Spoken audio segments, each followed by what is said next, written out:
Hello à tous, je m'appelle Megara Nolan et je suis une autrice auto-éditée. Dans la vidéo d'aujourd'hui, on va parler de la promotion. Cette vidéo sera la première d'une série de 2 ou 3 vidéos dans lesquelles on va voir les bonnes et les mauvaises pratiques d'une promotion de romans ou d'activités d'auteurs ou d'autrices. Et aujourd'hui, plus particulièrement, on va s'intéresser aux outils gratuits qui sont à votre disposition pour faire la promotion de vos romans ou de votre activité d'auteur. Avant d'aller plus loin dans la vidéo, je vais faire un petit moment d'auto-promo parce que ça peut pas faire de mal. Et je vous informe que je fais de l'accompagnement à la promotion sur le site du Petit Romancier. Ce sont des séances de coaching, donc il peut y en avoir plusieurs. Et je le propose pour les gens qui se sentiraient pas forcément à l'aise avec certains outils dont on va parler dans cette vidéo. Et tout simplement pour parler de promo et faire une analyse un petit peu poussée de ce que vous pourriez faire en tant qu'auteur pour promouvoir votre livre. Je vous mets le lien dans la barre d'infos. Si vous souhaitez plus d'informations quant à ce coaching ou cet accompagnement, vous pouvez bien sûr m'envoyer un message sur Instagram ou par mail, tout sera dans la barre d'infos. En 2020, il est difficile de parler de promotion sans parler de tout ce qu'on peut faire sur les réseaux sociaux. Il y en a tout plein et vous les connaissez puisque vous les utilisez déjà peut-être pour votre business ou tout simplement à titre personnel.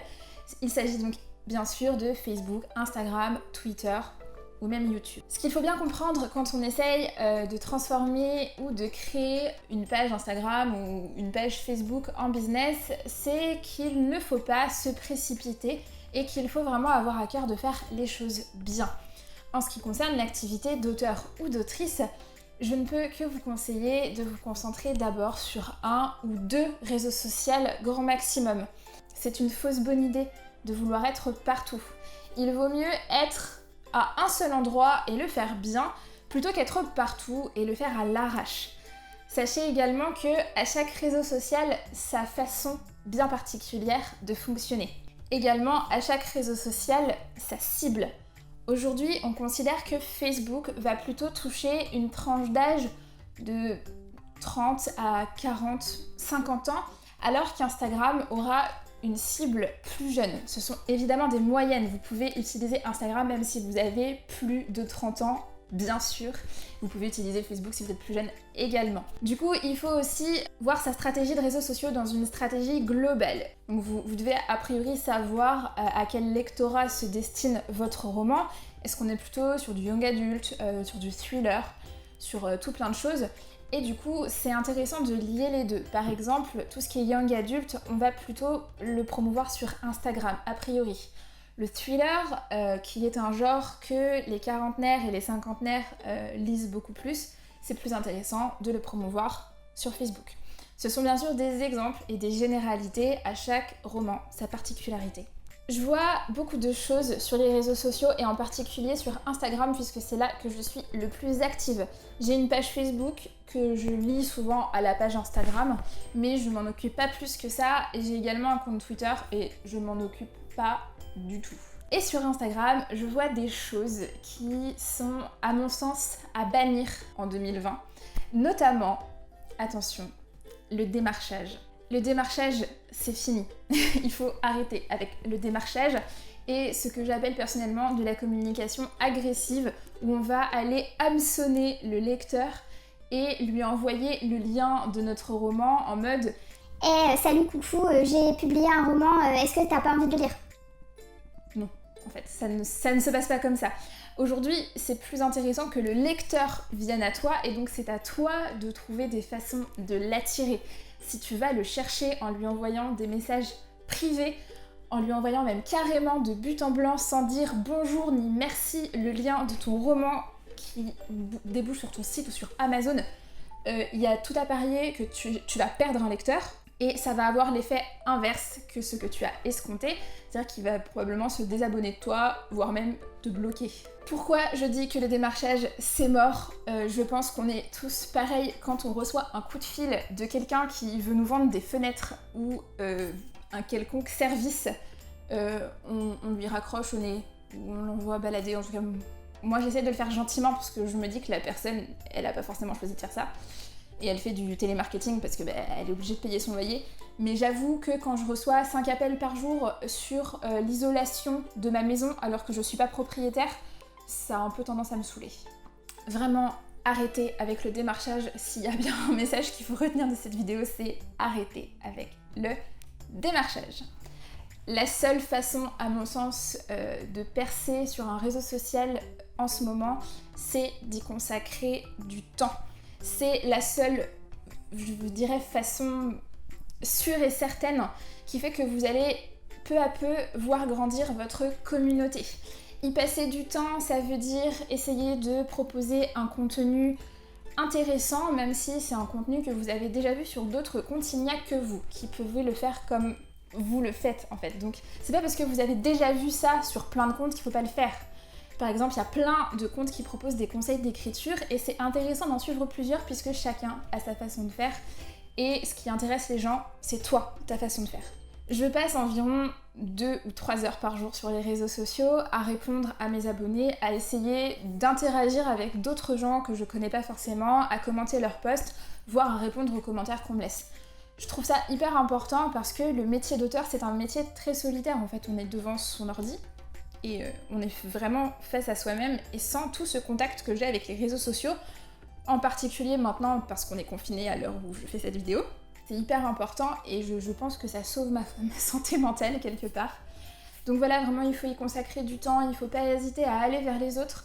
Je trouve qu'on a la chance sur Instagram, dans la sphère d'auteurs et de lecteurs, d'avoir quand même une communauté hyper bienveillante. Et si vous demandez des conseils, vous allez en trouver, c'est sûr et certain, j'ai aucun doute là-dessus. Je sais que ce qui peut un peu frustrer sur les réseaux sociaux, en particulier Instagram, c'est qu'on ne peut pas programmer ses posts. Il y a un outil gratuit qui permet tout simplement de le faire, ça s'appelle Creator Studio, c'est un outil créé par Facebook lui-même, parce que Instagram c'est aussi Facebook, c'est la même entreprise. Et donc vous pouvez programmer vos posts à la fois sur Facebook et sur Instagram. Je vous mets le lien dans la barre d'infos, c'est hyper simple d'utilisation. La seule condition c'est d'avoir un compte Instagram professionnel, ce que je vous conseille de toute façon si vous avez une activité d'auteur. Avoir un compte Instagram pour faire la promotion, ça induit forcément autre chose, donc avoir un compte Instagram ou Facebook ou peu importe quoi d'autre, ça inclut de faire des jolis visuels promotionnels. Je trouve que en 2020 et même depuis 2019-2018, on a une chance incroyable avec Internet. On a plein d'outils gratuits à notre disposition pour faire des jolis visuels promo et avoir une identité visuelle qui nous est propre. Il y a plein de sites et d'outils gratuits que vous pouvez trouver sur Internet. Je vais tout vous mettre dans la barre d'infos, mais je vais quand même prendre le temps d'en détailler quelques-uns avec vous. Le premier qui me semble important et dont vous avez probablement déjà entendu parler, c'est Canva. Canva, c'est un logiciel de graphisme très simple de prise en main puisque vous avez plein d'éléments, des photos libres de droit, des éléments libres de droit que vous avez juste à glisser sur une image. Vous avez tout plein de formats, le format Instagram, le format Facebook, le format Twitter, le format YouTube. Bref, vous pouvez faire absolument tout ce que vous voulez sur Canva. Vous pouvez même vous en servir pour faire votre CV. C'est hyper fluide et vraiment ça a été l'outil découverte de mon année 2019, Canva. Je m'en sers tout le temps, je pense que je m'en sers tous les jours. Je m'en sers pour faire mes vignettes YouTube, je m'en sers pour faire mes visuels sur Instagram, vraiment je m'en sers tout le temps. Vous avez la version gratuite, qui est gratuite du coup. Il y a aussi une version premium qui a je crois 30 € par mois, mais très sincèrement la version gratuite suffit amplement à faire plein de choses cool. Donc vraiment n'hésitez pas pour faire vos visuels de promo, de livres ou même juste vos posts, c'est hyper chouette. Le deuxième outil sympa dont je voulais vous parler aujourd'hui, c'est un site internet qui sert à faire des mock-ups. Alors un mock-up, qu'est-ce que c'est? C'est une espèce de maquette de son livre en fait en 3D. Je vais vous mettre un exemple par ici. En fait, ça peut être sympa surtout quand on est en œuvre de lancement et qu'on n'a pas encore eu le livre dans les mains ou quand on veut montrer qu'il est aussi sur Kindle ou sur e-book. On peut faire des mock-ups composites avec le livre en vrai, du coup, entre guillemets, et la Kindle. Et du coup, là, c'est aussi intéressant de le combiner avec Canva pour faire un joli visuel puisque le mock-up tout seul sur un fond blanc, c'est pas ouf. C'est hyper important, moi je l'utilise tout le temps, dès que je sors un livre, paf, je fais un mock-up, j'utilise pour mes book trailers, j'utilise vraiment ça, ce site il est top et il est gratuit. Pareil dans la barre d'infos. Troisième chose que tu peux faire gratuitement pour promouvoir ton roman, ou du moins assurer sa vente, c'est quelque chose que tu fais directement sur Amazon. Alors, on va faire un petit peu de storytelling on aime le storytelling. Avant de me lancer dans l'écriture à quasi plein temps, j'ai été rédactrice web en freelance pendant 1 an. Qu'est-ce que c'est la rédaction web? C'est rédiger des articles de blog pour des entreprises pour s'assurer qu'ils soient SEO friendly. Donc le SEO, qu'est-ce que c'est? On va faire beaucoup de définitions. Le SEO, c'est le Search Engine Optimization et c'est en gros une espèce de technique. Tu rédiges d'une certaine façon en fait en utilisant des mots-clés qui sont propres à l'entreprise pour que le site web de l'entreprise ou son blog remonte dans les résultats de recherche de Google. Alors pourquoi je vous parle de ça? Parce que Amazon, tout comme Google, est un moteur de recherche et qu'Amazon aussi possède son propre SEO. Ça veut dire que tu peux configurer ta page produit de façon à ce qu'elle réponde aux normes du SEO chez Amazon et donc t'assurer une meilleure promotion de ton roman et surtout de remonter un petit peu dans les résultats d'Amazon pour que quand on tape un mot-clé dans la barre de recherche, puisqu'Amazon n'est pas seulement une boutique, c'est aussi un moteur de recherche, on tombe plus facilement sur ton roman. Pour configurer sa page produit Amazon, il y a 2 solutions. Moi, j'avais la chance de m'y connaître un petit peu en code HTML puisque j'ai fait de la rédaction web. Mais si tu n'y connais rien en HTML, c'est pas grave, il y a des générateurs de code HTML qui existent. Ce sont des outils gratuits et ils vont te permettre de mettre en forme ton résumé et ta page produit Amazon. On fera probablement une vidéo plus détaillée sur la page produit, mais sache simplement que si tu veux mettre ton titre en gras ou en italique, mettre en relief certains mots-clés de ton résumé, certains noms, certains passages, tu peux le faire en mettant ta page produit en ordre en fait, tout simplement. Autre chose que tu peux faire pour t'assurer une meilleure promotion sur Amazon, toujours gratuitement, c'est t'intéresser aux catégories et t'assurer que ton roman est classé dans les bonnes catégories. J'ai déjà fait une vidéo entière là-dessus, donc on va pas y revenir, mais je te mets le lien par ici et de toute façon dans la barre d'infos pour que tu puisses la retrouver et t'y intéresser. Je précise qu'en ce qui concerne la promotion, quand tu débutes et que tu n'as pas forcément d'argent à y consacrer, et la seule solution c'est d'y consacrer du temps. Et même quand tu as de l'argent à y consacrer, il faut continuer à y consacrer du temps. Mais il ne faut pas perdre de vue qu'on est des écrivains et que la meilleure façon de promouvoir un roman, c'est aussi d'en écrire un autre. Il y a une espèce de boucle de vente qui se forme quand tu as écrit plusieurs romans. Moi, je le vois maintenant puisque j'en ai publié 5. Et Les Titnos, mon premier roman, s'est vendu beaucoup mieux une fois que j'avais publié le second, donc qui était le premier tome de 6 pieds sous terre. Il y a une espèce de boucle de vente parce que plus tu publies de romans, si tu as un lecteur qui aime un roman, il va se dire « Ok, elle a aussi écrit ça, même si c'est pas trop mon style, je vais aller parce que j'ai aimé celui-là. » Donc il faut aussi pas perdre de vue que c'est bien de passer plein de temps à faire tout ça, mais on est des écrivains. Et encore une fois, le meilleur moyen pour que ça marche, c'est d'écrire. C'est la fin de cette vidéo, je vous remercie de l'avoir suivi, j'espère que ça vous aura plu. N'hésitez pas à mettre des commentaires, me dire si vous avez des questions, à vous abonner et à activer les notifications.